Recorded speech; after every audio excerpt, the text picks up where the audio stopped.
నేడు నేను 3 అస్త్రములు లక్ష్మణునిపై ప్రయోగించినాను. అవి అమోఘమైనవి. వాటిని ఎదిరించే శక్తి ఈ ముల్లోకములలోనూ ఏ అస్త్రమునకు లేదు. వాటి విరుగుడు కూడా లేదు.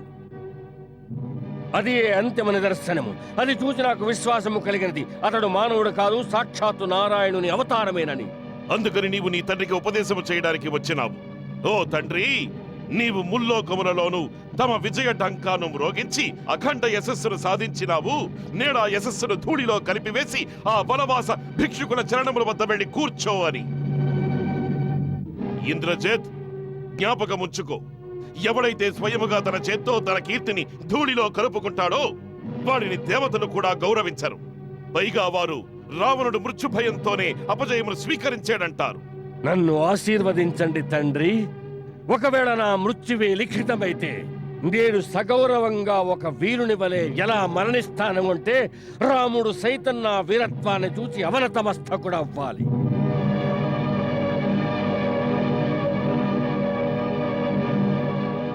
అతడు నారాయణుడే అయితే అదే నా విజయానికి రూపమవుతుంది.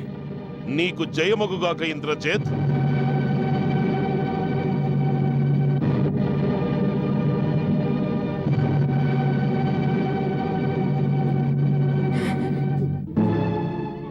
కుమారా,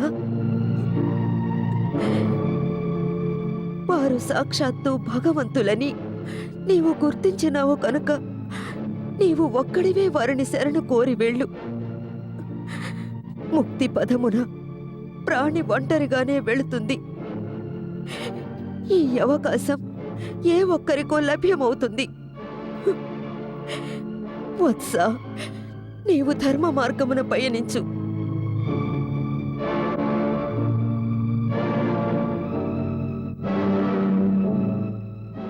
మాత, ఏ పుత్రుడైతే తండ్రి నుండి విముఖుడై వానిని శత్రువుల మధ్య ఒంటరిగా వదిలివేసి ముక్తుడవడానికి వెళ్తాడు, వానిని దేవతలు కాదు కదా, భగవంతుడు కూడా ఆదరించడు.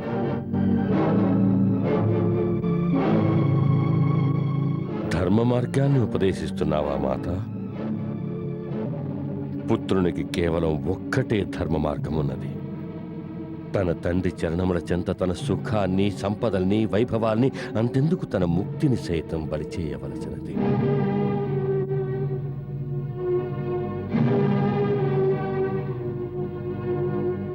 సాక్షాత్తు రాముడు కూడా ఇదే ఆదర్శాన్ని నేర్పించాడు.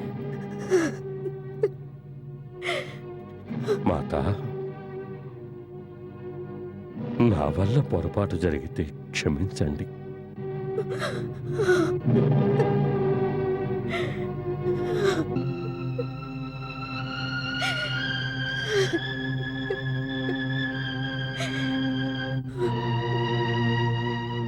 స్వామి,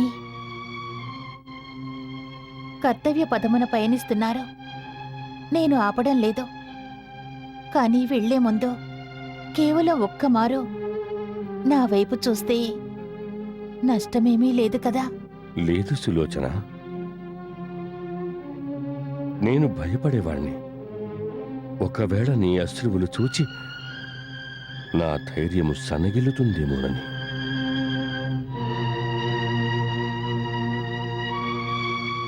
చూడండి, నా కళ్ళలో అశ్రువులు లేవు.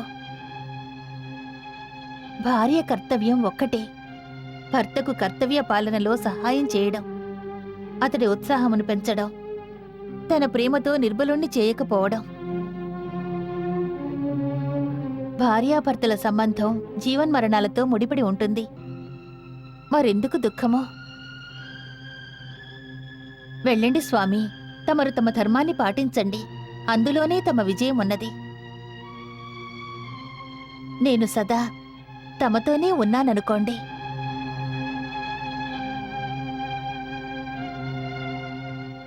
సులోచన, నీవు ధన్యురాలవు. నీ కీర్తి ఆచంద్రార్కం శోభిల్లుతుంది.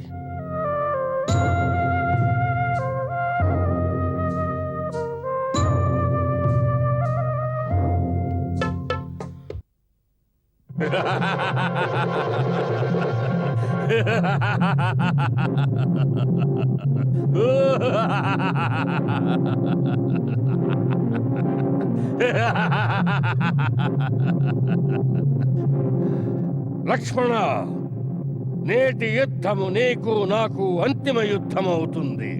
నేడు నీవైనా ఉండాలి లేదా నేనైనా ఉండాలి, కానీ చరిత్ర ఇంద్రజిత్తునే జ్ఞాపకముంచుకుంటుంది.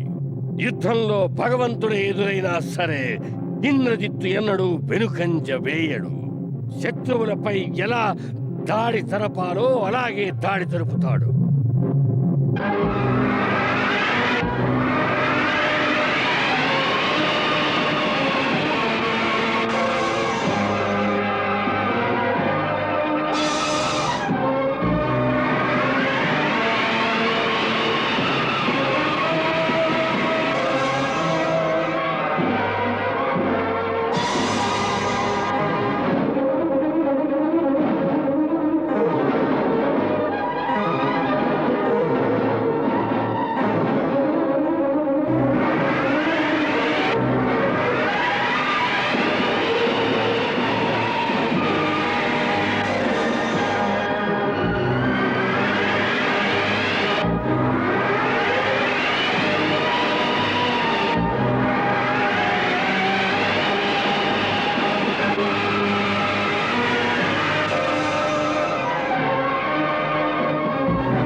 నేను శ్రీరాముని అనన్య సేవకుడనైతే నీకు శ్రీరామునిపై ఆన ఈ క్షణమే మేఘనాథుని శిరస్సు ఖండించి మరలిరా. లక్ష్మణ, నీకు శ్రీరామునిపై ఆన అయినచో ఈ ఇంద్రజిత్తునకు తన దేశముపైన ఆన. ఈ ఇంద్రజిత్తు జీవించి ఉండగా ఈ దేశంలో శత్రువుల విజయ పతాకమును ఎగరనివ్వడు, ఎగరనివ్వడు, ఎగరనివ్వడు, ఎగరనివ్వడు.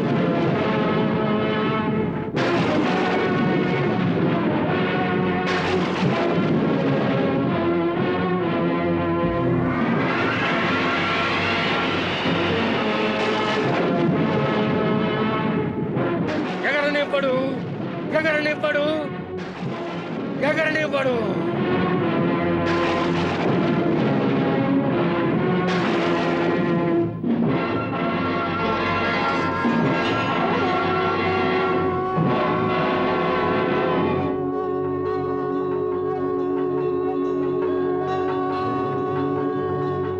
ధన్యుడవు ధన్యుడవు లక్ష్మణ, నీకు జయమగుగాక.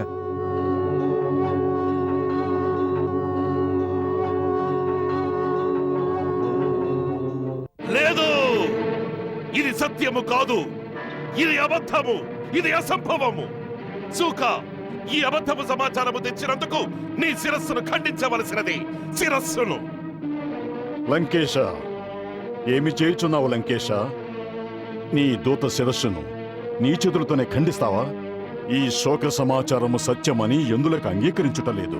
లేదు, ఇది సత్యము కాదు, ఇది సత్యము కానేరదు. మేమెలా అంగీకరిస్తాము? వాని ముందు ఇంద్రాది దేవతలే నిలువలేకపోయినారు. వాని భయముతో భూమి, ఆకాశము, పాతాళము, ముల్లోకములు కంపిస్తాయి. అతడు రావణుని మించిన వీరుడు, యముడిని మించిన పరాక్రమవంతుడు. అటువంటి ఇంద్రజిత్తును వనములలో సంచరించు ఒక సాధారణ నరకుమారుడు పరాజితుణ్ణి చేయడమే కాదు, వాని ప్రాణములను హరించినాడు. మాతామహ, ఇందులో ఏదో పొరపాటున్నది. ఇతడు వేరెవరో యోధుడు మరణించడం చూసి ఉంటాడు. తమరే చూడండి, నా మేఘనాథుడు ఇంకొద్దిసేపట్లో విజయఢంకాను మ్రోగిస్తూ వస్తాడు. వచ్చి ఇలా అంటాడు, పితృదేవా, నేను ఆ ఇద్దరు సోదరులను అంతము చేసినాను. తమరు అయోధ్యకు రండి, నన్ను రాజ్యాభిషిక్తుడిని చేయండి అని. మాతామహ, మనం వారి రాజ్యాభిషేకమునకు సన్నద్ధము చేయవలను. సూఖ,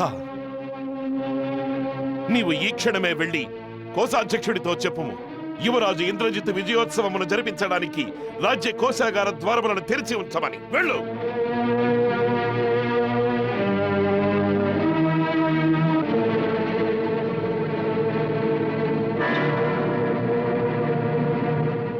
వెళ్ళు.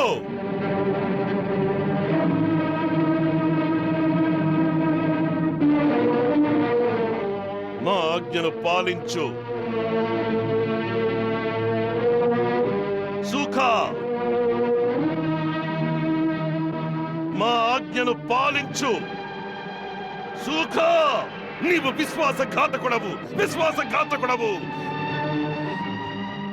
తారణ, నీవు వెళ్ళు. నీవు తక్షణమే వెళ్ళి నగరములో విజయఢంకాను మ్రోగించు. విజయోత్సవం గురించి చాటింపు వేయించు. వెళ్ళు.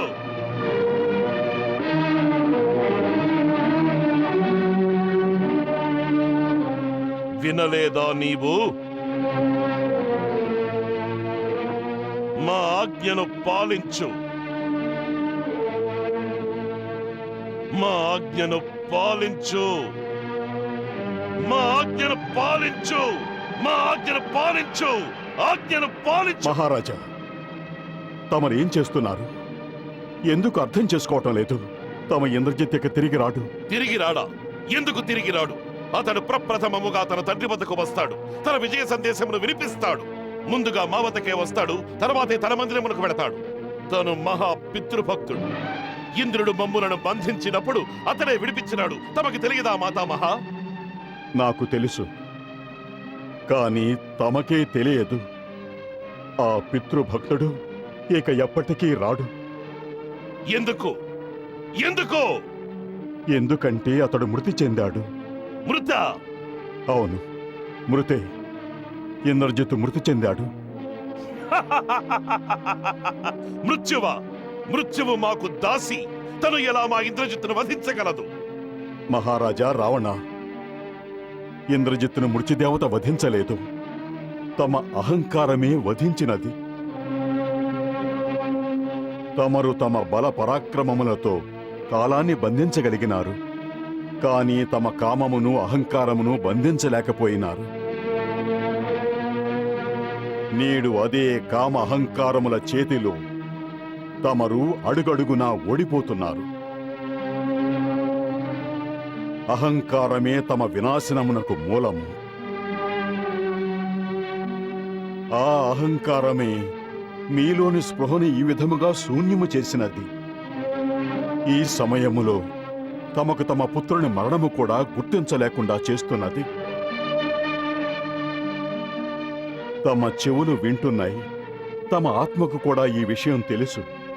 తమ అంతిమ పుత్రుడు రణమున మరణించాడని, కానీ తమ అహంకారము మహాబలుడు మేఘనాథుడు మరణించాడని అంగీకరించుటకు సిద్ధముగా లేదు. లేదు, ఇది అబద్ధము, అబద్ధము.